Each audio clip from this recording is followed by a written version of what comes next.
जज साहब अपनी ही माँ को वृद्धाश्रम छोड़ आए। आश्रम में माँ का ध्यान रख सके इसलिए वहां के चौकीदार से दोस्ती कर ली थी और उसे कुछ पैसे भी दे दिए थे। चौकीदार के पूछने पर जज साहब ने चौकीदार को अपने दिल की बात आंखों में आंसुओं के साथ बता दी कि घर में पत्नी है जो माँ के साथ बदतमीजी से पेश आती है और पत्नी के कहने पर दोनों बच्चों ने माँ से बात करनी ही बंद कर दी।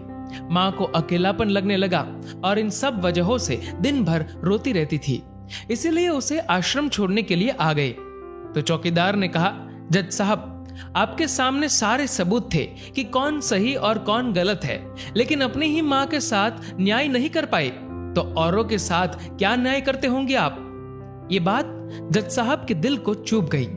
चौकीदार की इतनी सी बात का इतना असर हुआ कि 2 रात नींद नहीं आई, 2 दिन से खाना नहीं खाया और कोर्ट भी नहीं गए। ऐसा लग रहा था जैसे एक चौकीदार ने जज साहब की दुनिया हिला दी हो।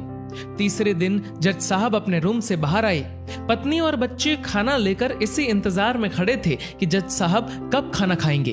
अभी जज साहब ने एक कागज पत्नी को और 2 अलग अलग कागज अपने बच्चों के हाथ में थमा दिए।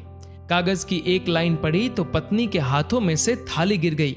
उस पर लिखा था कि मैं तुम्हें तलाक दे रहा हूं, और बच्चों से कहा, आज से मेरी सारी प्रॉपर्टी आप दोनों की, मुझे कुछ नहीं चाहिए।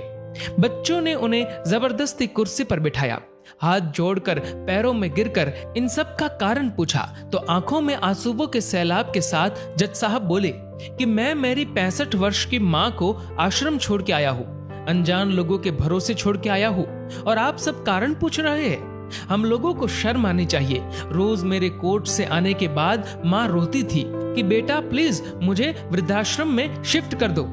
आप में से किसी ने भी माँ से सीधे मुंह बात नहीं की, और ये भी भूल गए कि जिस जज को आज पूरा शहर सलाम करता है, उसी जज को बनाने में उस माँ का कितना बड़ा रोल है। कभी दूसरों के घरों में काम करने जाती तब भी मुझे अकेला ना छोड़ती थी। ऐसी भगवान समान माँ को मैंने आश्रम में छोड़ दिया, और वो भी ऐसे लोगों के भरोसे जिन्हें ये तक नहीं पता कि माँ को क्या बीमारियां है।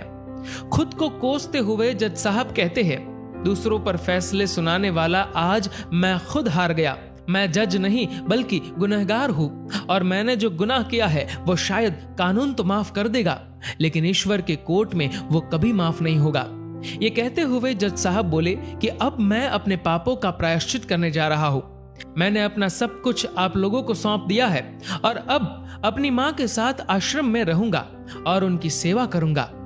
पत्नी से जज साहब ने कहा कि याद रखना, आज तुमने उस माँ को आश्रम भिजवाया, तुम भी एक माँ हो, कल तुम्हें भी कोई आश्रम भेजेगी, तब तुम्हें मेरे इन शब्दों का अर्थ सही मायने में समझ आएगा।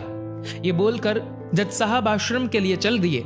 आधी रात को चौकीदार भी जज साहब को देखकर चौंक गया। आश्रम के अंदर दाखिल हुए तो देखा माँ सो रही थी। करीब जाकर देखा तो पूरे परिवार की तस्वीर से लिपटकर रोते हुए माँ सो गई थी। आश्रम का प्रशासन भी जाग गया, क्योंकि पीछे पीछे पत्नी और बच्चे भी आ गए थे। उन्हें यह एहसास हो गया था कि उन्होंने क्या पाप किया है। तभी आश्रम की एक कर्मचारी बोली, हम इन्हें आपको नहीं सौंप सकते, क्या पता कल आप इन्हें मार दो तो। ये सुनते ही जज साहब की पत्नी को दिल में बहुत दर्द हुआ। वो बोल उठी कि मैडम जी, शायद हमारे हाथों बहुत बड़ा पाप हुआ है, मानते हैं, लेकिन अब हम इन्हें मारने नहीं, इन्हें एक नया जीवन देने आए हैं। आश्रम के सभी बुजुर्गों की आंखों में आंसू थे। सब के सब रो पड़े। खुशी के आंसुओं के साथ माँ को घर ले आए। लेकिन वही आश्रम में अनेक आंखें ऐसी थी जो किसी ना किसी का इंतजार कर रही थी। माँ तेरा कर्ज मुझसे अदा क्या होगा, तू अगर नाराज है तो खुश मुझसे खुदा